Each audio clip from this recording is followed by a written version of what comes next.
马太福音13章24节到30节、36节到43节。耶稣阁对因讲一个譬如，天国通譬如做有一个也好种子伫家己的园里。人咧困的时，对得来，将皮仔压伫麦仔的中间就离开。麦仔发起来，出水的时，皮仔嘛发出来。仆人来见主人，讲：头家，你敢毋是也好的种子伫园里？哪会有遮的皮仔？主人应讲：这是对得做的。仆人讲：安尼，阮来去甲遐个皮仔扣起来好无？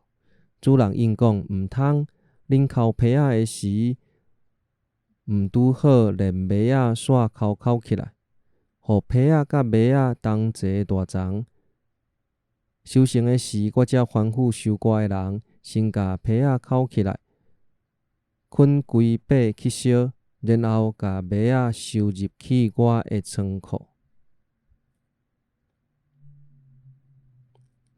耶稣离开众人，入去厝内，伊的门徒来甲伊讲：请甲阮解说园里的皮仔的譬如。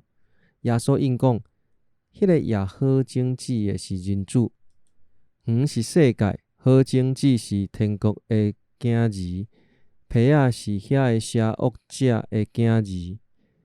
野皮仔遐个敌人是魔鬼，收割是指今世的终局，收割的是天使。伫今世的终局，歹人会亲像皮仔，互人捡规把，用火甲因烧。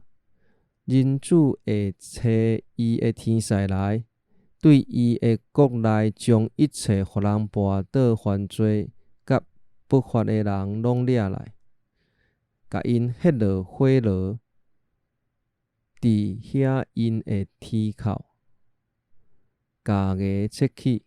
迄时义人伫因的爸的国度会亲像日头发光，有耳孔的就听。